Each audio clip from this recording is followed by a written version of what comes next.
To have a freshman come in with that kind of mindset is incredible. And he and I would meet. He's one of the better note takers I have in my room. He showed up polished, comes from a great program, Myrtle Beach, and has some great trainers he works with, and so he's committed to his craft. And so I think it's a pretty good comparison as far as their mentality, their work ethic, and what they bring to the table with that. Coach, you had a lot of injuries last season and a lot of youth as well, but a lot of drops. How frustrating was that for you? That's I think as at Clemson we make the routine plays all the time, right? We make the impossible catches most of the time. I heard that in 2005 when I was here. That's just what we're about, and some of those things are kind of troubling and confusing, and I think for us it's just, hey man, listen, let's not focus. I think as a receiver, you can't be thinking about catching the ball or dropping the ball. Certainly not dropping the ball. You're either playing full speed, having fun, playing free. And so I think that's just my job of, hey man, listen, let's play confident, let's play free and have fun. And obviously you're working nonstop on hands and every little detail when it comes to wide receiver play. But man, it's something that it starts in the mind first. That's what I would say. So making sure you have the right mindset each and every practice, each and every game, and it'll take care of itself. How was the health of some of the other guys like EJ and Joseph? Yeah, I think talking about Joe related to his health, I think this is the healthiest he's been. He's had a phenomenal winter. And he just maintained that all the way through spring. I'm hearing great things about him this summer, and a lot of different areas related to his leadership, and his ability to show up day in and day out and compete and do so at 100%, full speed. And he's healthy. So he's doing well. EJ is progressing really well. From what I'm hearing, he'll be full go day one fall camp, which is awesome. He's a starter for us. He's in that top group of guys that we know what he can do.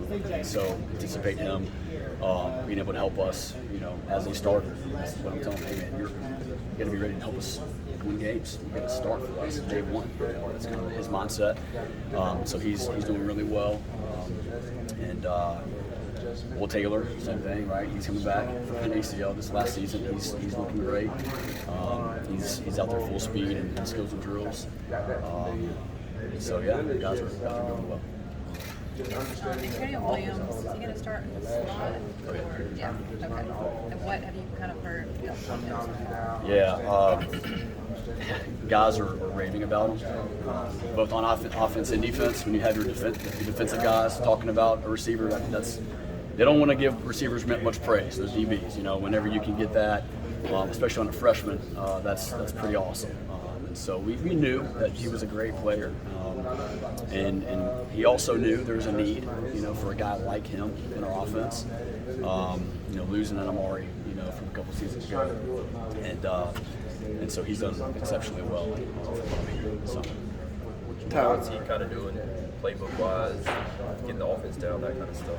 Yeah, we actually, we haven't been able to meet with them this summer. We're limited as far as NCAA rules go. We actually will have an offensive meeting today and be able to kind of really work through, the details of our offense, today. But he's already been out there with the guys. His skills and drills is all player-led, and so. And that's the thing that I'll say too about my leadership is I would say it's definitely better this season than it has been in the past. And there's from top to bottom. I've got seniors, I've got sophomores, I've got freshmen that can all lead in their own way. I've got some guys. Ham Green took my freshman yesterday and said, "Hey coach, what can I help these guys with?" And so he, on his own, went and took our freshmen and met with them and helping them install the playbook and all that. So, that's part of the process, learning signals, learning our tempo, concept range. So that'll take some time whenever we get going. Tyler, we know all about the injuries, starting a walk-on in the bowl game, but when everybody looks at it at the end of the year, they don't take that into account. They just say, "Hey, Tyler's group has to get better." Does that, as a competitor, does that drive you? Oh, of course, yeah. I think for me, I learned a lot. my first year was that COVID year, and that had its own challenges. But I had some senior leadership, and it was amazing to have Amari, of course, I keep saying his name, and then Cornell. He was a senior, experienced leader. He really kind of blossomed and kind of came into his own his fifth year, and we needed him. I mean, and it was great to see him play like he did and help our team win. And and kind of heading into last year, didn't quite have that senior leadership, and that was the main thing I would say. It's just lacking in that, and maybe I took some things for granted, and learned a lot from that. And yeah, I mean, it's you lose a lot of guys. I mean, it was comical at times. Just like, are you serious? Another injury or another sickness or whatever it was. It was challenging. And I'll say this, I mean, as a coach, like I love my guys, and I hated for them not being at full strength, and also having to move guys around and play positions maybe they weren't best at, and that's tough. That's tough as a coach because you want your guys to play well, and especially you want them, Will Sweeney and Ross and those guys that are moving on. You want them to have a great finish to their career, and so that was challenging. And then for me as a competitor, I mean, I have a high standard for myself. I can be my own worst critic, believe it or not. I mean, people can say what they want, but I can sometimes be hard on myself. And so yeah, I mean, I think this year I'm hungry. Our guys are hungry to show what we're about, and to live up to that standard at Clemson and what we've done for so many years. So you'll see it this year. There's another notable wide receiver coach in the building. So at the end of the year, what was his message to you?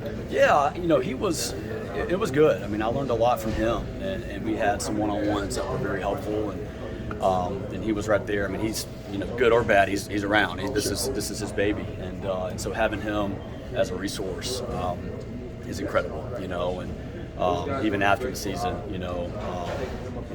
he was even talking to my wife, and kind of encouraging her. I mean, he's like, listen, if Tyler can live through that, he can live through anything. And so it was. He's been encouraging and motivating. So we're in good shape. So. Coach, how much of an impact do you think Will Taylor could have in the return game, and can Stellato or anybody else in your room compete in the return game? Sure, yeah. I mean, Will Taylor showed what he could do, and he's going to continue to grow and become more comfortable in that area. Antonio Williams, another guy that you're going to see back there returning kicks. Believe it or not, Adam Randall is a natural. I mean, you wouldn't. It's scary what he was doing back there and how natural he was tracking the ball as a punt returner. And so we got guys this year. We have more options, and then with the slot, Will is going to compete for that.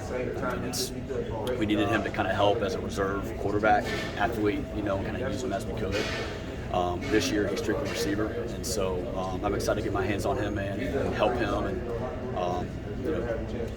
work at receiver. Hey, man, this is your job nonstop. Let's go. Let's be your best. And so we've got options this year. And shoot, we have guys that deserve to play. So we'll roll some dudes in there, and we've got depth. I mean, I'm excited. What have you heard about Troy this summer? Yeah, I mean, Troy finished the spring really well. He's a guy that has got to remain healthy. That's his main thing. And so it's going to take extra for him. He's a redshirt freshman, but he has to see him. So you got to be thinking like a pro. You got to be thinking like, hey, you're a senior on your way out. You got to be doing extra and making sure you remain healthy. So that's going to be the big thing. But I've heard he's done. What's the next level look like for Bo? How can he improve his game? Great question. Yeah, I mean, Bo, jumped on the scene and did a lot of good things for us his freshman year. I think consistency for him is huge.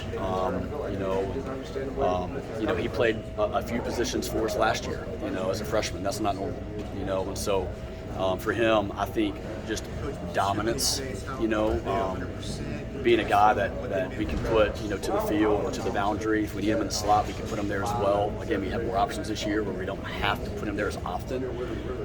But he's going to play both. He's going to play everywhere. And I think for him is retaining all that information, but being a no doubt one-on-one, hey, I see one-on-one, I'm giving him a shot more times than not. Same thing with Ngata. I mean, we got to have guys that are going to compete and go win those 50-50s, you know, or say 80-20s. And, hey, man, we have the advantage, you know, go win. And so I think just sheer dominance out there this season is needed for him. And that's what he expects.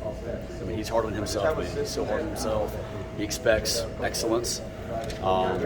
Sometimes I got to talk him off a ledge a little bit, you know, but he expects to be elite. He had a talking in the spring about building in some post-snap answers down the field. How has that kind of affected your approach to see how to build that in the offense? Yeah, I mean, you know, we want to give our guys answers. You know, we want them to be playing fast. We don't want them to think too much, right? That's the line. I think when you're dealing with this is not the NFL where you have all day with them. This is I mean, you know, you're limited to 20 hours a week, and so I think for us is we want to be more creative. We want to give them just more opportunities to win. They're not locked into one route. I mean, you can run 2 or 3. You know, depending on the concept, and it takes a lot of reps. You know, so I think for us, simplicity, but more reps at what we do well. You know, and so that's going to be important this fall camp. You know, starting early with all that we've installed and the things we plan to still install. We got to do it early and rep it to where game 1 we're ready to roll. So. That's right.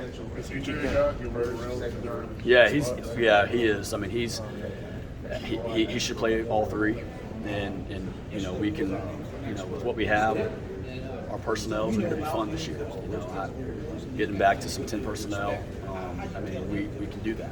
You know, and so he's a guy that can be a mismatch in the slot because he has the feet and the quickness to do that. He has the length to play outside. He can finish downfield. We've seen that. So yeah, he'll move around plenty. Is that going into fall camp with the inside? No, yeah, yeah. I mean, we'll have Joe, you know, for sure in the boundary starting out. He'll also play the field. Bo will play the field in the boundary. They're going to be playing. They're not going to be locked in these games. You know, after what I've seen the last couple of years, we're definitely going to have a plan for you know, for guys to be able to move around. And I think for us too. I mean, if you're not doing so much, right, you can afford to move guys around because you're learning the full concept and understanding the quarterback's read, and it makes sense. You can see the picture of what you're trying to accomplish in the concept. And so yeah, we'll move those guys around. Being able to move those guys around, how does that kind of help the offense? Help that group? Yeah, well, I mean, you can create mismatches, you know, and I think for us too is being able to motion and move guys around to accomplish mismatches and create leverage is huge. And I think too, it creates confidence for the guys. They bring more value. You know, and also too, I mean, listen, like our guys want to play in the NFL. You're showing up in the NFL expected to know the concept. They're not putting your position on the screen when you install. They're drawing dots. You don't know where you're at. You're having to learn the concept. All right, and then say, okay, well, here's the concept. Well, today we're doing out of this formation. Okay, well, I know I'm here on this formation. Well, that means I have this route. You have to understand concept. And so that's, for me, it's always trying to help these guys also prepare for the next level, you know, too. And so we ask a lot of them. You know, I'm going to continue to ask more and more than what they've experienced in years past. Another older guy that you have back is Brandon Specter. Yeah. People don't mention him a lot. What have you seen out of him? What do you expect out of him? Well, we're expecting him to start. You know, it's funny. He came back and he was you know, coming off of an injury, missed all last season, and all of a sudden EJ is down. We were expecting him to be ready for spring, and his knee, you know, it hit him again, and so we said, okay, we got to move forward with surgery, and so I was like, all right, Spec, you know, I'm gonna take care of you as best as I can, but understand you're starting day 1 of spring practice, and I tried my best, but man, he got more reps than he anticipated. But man, I think what happened is that he was so encouraged by that because he was able to maintain. There was times where he's like, Coach, I need a rep, you know, and tap out, and that's fine. I mean, we're trying to get him back. He did so much more and did so much better maybe than we anticipated coming off of missing an entire season. And so, you know, I'm glad someone finally asked about him. I mean, because again, where's he been? Well, shoot, I mean, he came back and he he impressed everybody, and so he's right now. I mean, he's walking out there first at that slot, and so I'm so thrilled for him, and he wants it. He's like, Coach, I want to start. And I'm like, well, go earn it, go get it. And so far, he's showing that he deserves to run out there first, and he will. So. Tyler, you talked about the urgency of installation early in camp. I'm wondering